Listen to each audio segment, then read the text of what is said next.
And now, in a major escalation in West Asia conflict, Iran claims that it has directly targeted a U.S. aircraft carrier.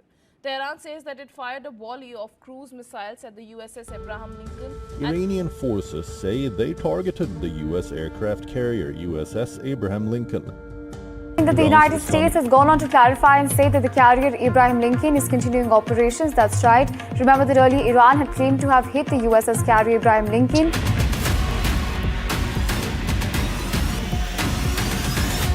As tensions rise with Iran, the stakes couldn't be higher. Iran says it's watching.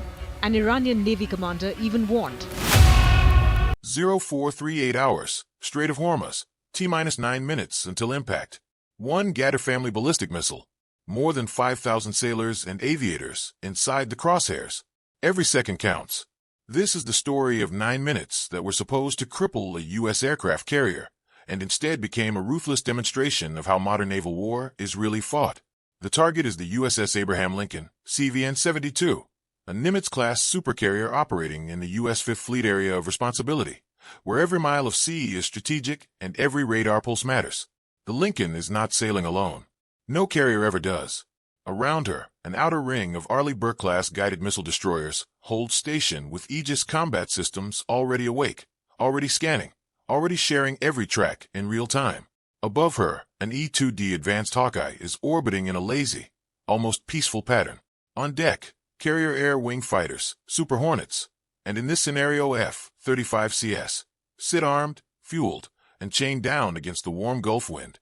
Below the waterline, 2 nuclear reactors drive more than 100,000 tons of steel through one of the most politically explosive waterways on Earth. Imagine you are standing on the Lincoln's island catwalk at that moment. The sky is still dark enough to hide the horizon.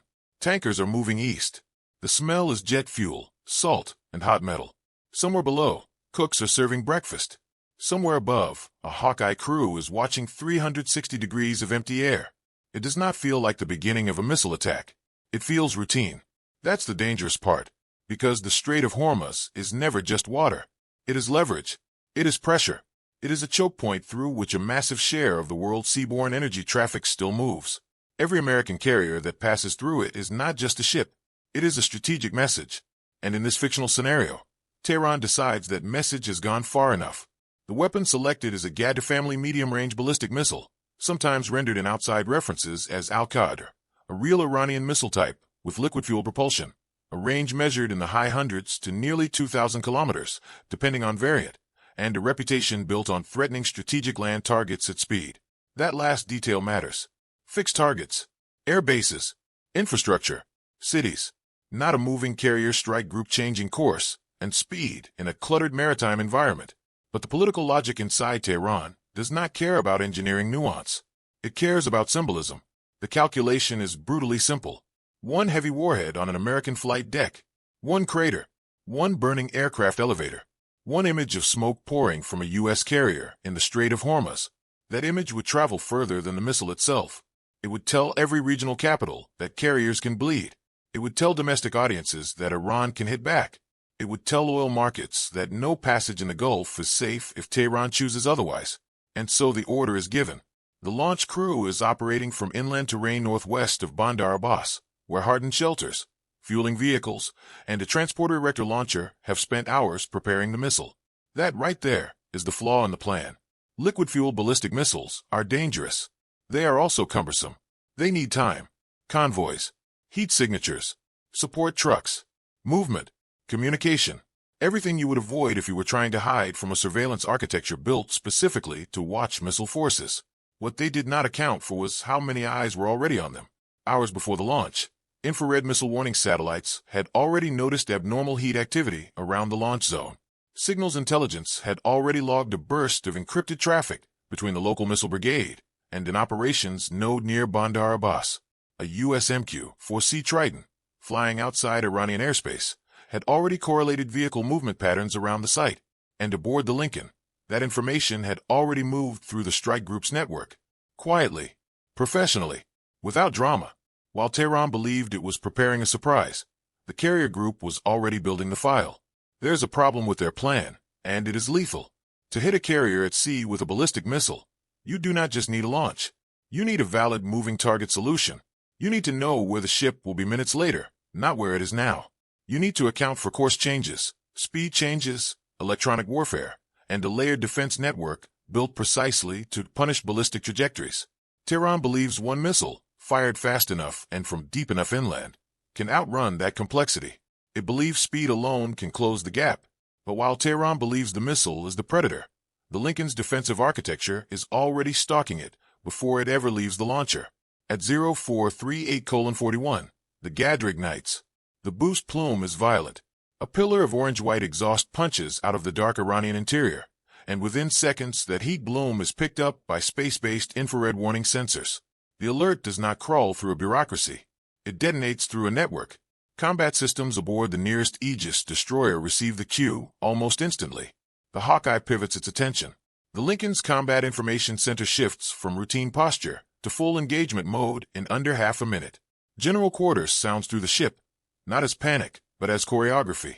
Thousands of people move from sleep, maintenance, breakfast, and flight prep into combat stations, because that is what carriers are built to do. You are there now. Red lighting, repeated alarms, voices clipped and calm. A missile track forming on a display before most of the crew has even had time to fully absorb the word incoming. The destroyer on the threat axis, its radar now locked onto the ascending missile, begins constructing the engagement geometry. Altitude, speed, probable impact basket. The Lincoln alters course by 6 degrees. Not much, just enough to complicate the final solution. The Hawkeye pushes updated track data through the network. An airborne fighter pair north of the formation turns toward the Iranian coast, not to intercept the missile. That is not their job, but to prepare for what comes after. Minute 1. The missile climbs. Fast, hot, unmistakable. Minute 2. The Aegis destroyer has a firing solution. Minute 3. 2 SM. 3 interceptors leave their vertical launch cells in a roar of flame and smoke, spearing upward to attack the Qadr in midcourse. This is not cinematic dogfighting. This is mathematics at hypersonic speed. Hit geometry, timing windows, pure collision logic high above the Gulf. The first interceptor fails to complete the kill. The second does something more important. It clips the missile body at exoatmospheric altitude, tearing away shielding, destabilizing the warhead section, and breaking the clean ballistic track Tehran needed. Not a total kill. Not yet, but what remains is tumbling, descending, damaged, and still dangerous. This is where weak defenses fail. One layer, one shot, one answer, and the missile might still get through. But the Lincoln is not defended by one answer. It is defended by a sequence. Minute 4. The damaged warhead re-enters. Minute 5. It is still coming down hard, still on a threatening vector, though less stable than before. The destroyer's combat system hands the track to the next layer. SM-6 takes over. That is what makes modern naval defense so terrifyingly efficient. Midcourse layer degrades the threat. Terminal layer takes the handoff. One sensor feeds the next. One weapon window closes and another opens. The missile does not get a second chance to surprise anyone. 2 SMSIXS launch. You can feel those launches in your chest from the flight deck. The concussion, the sudden violence, the realization that this is no longer theory. This is real. Somewhere inside the carrier, a young sailor is gripping a handrail so hard his knuckles are white. Somewhere in the air, a Hawkeye controller is counting seconds. Somewhere on the Iranian side, launch officers are waiting for impact confirmation that will never come. The first SM-6 climbs, turns, and drives into terminal pursuit. The second rides a slightly offset geometry.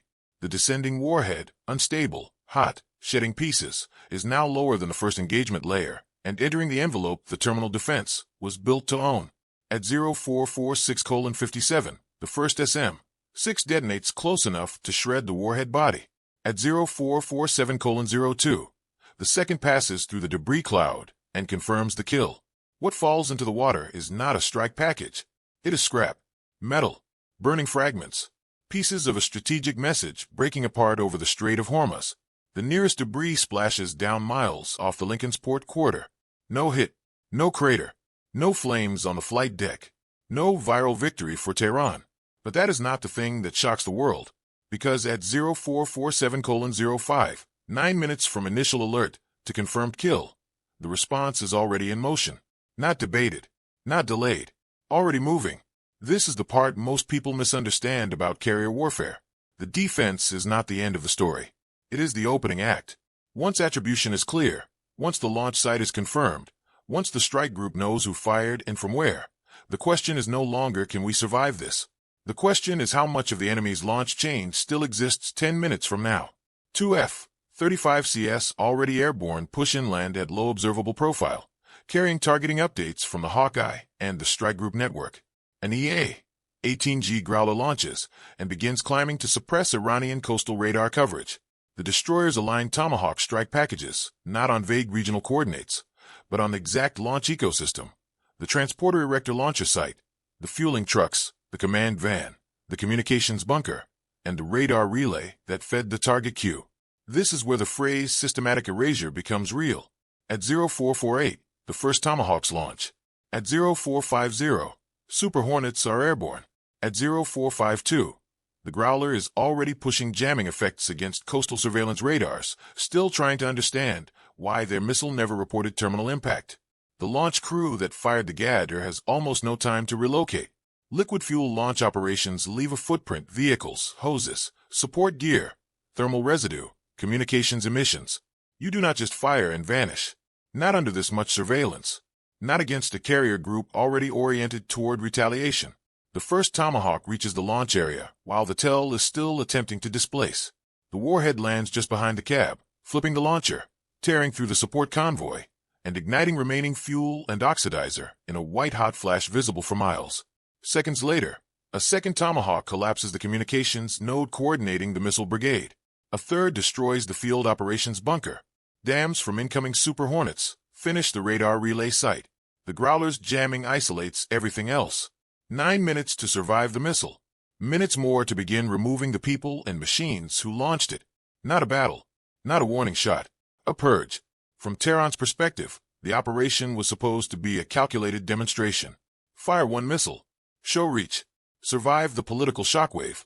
Instead, it becomes a technological showcase for exactly why trying to use a medium-range ballistic missile built around fixed-target logic against a moving U.S. carrier is a strategic miscalculation of the highest order.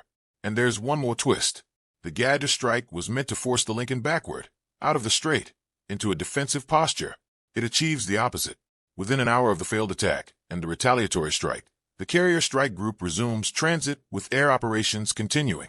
Commercial traffic that had slowed in anticipation of escalation begins moving again under escort windows. The missile that was supposed to close the waterway ends up accelerating the American demonstration that the waterway can still be held open under fire. That is what shocks the world. Not just that the missile failed. Missiles fail. Intercepts happen. The real shock is speed. 9 minutes from launch to kill confirmation. Minutes more to begin dismantling the launch chain. The compression of the entire event into less time than a coffee break is what changes the picture. How many missiles did Iran launch in this scenario? 1. How many reached the carrier? None. How long did the attack survive as a real threat? Less than 9 minutes. How long did the launch infrastructure survive after that? Not much longer.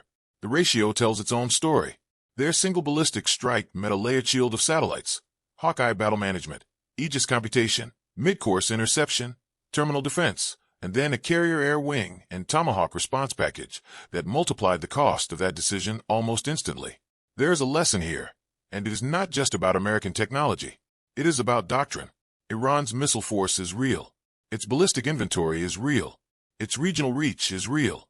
But the Qadr family was built to threaten fixed infrastructure, not to reliably kill a maneuvering supercarrier under a fully networked naval air and missile defense umbrella. Trying to use it that way is not innovation. It is desperation wrapped in symbolism, and symbols do not survive layered fire control. Modern naval warfare is no longer about one weapon beating one ship. It is about whether a nation can close a complete kill chain faster than the other side can break it. In this scenario, Tehran closes the first part, launch. The United States closes everything after that: detection, tracking, interception, attribution, retaliation, end-to-end, in minutes. So here's the real question. How does this change your view of modern warfare, especially the idea that a single dramatic strike can still alter the balance against a fully integrated carrier group? Share your take. Subscribe to join the discussion.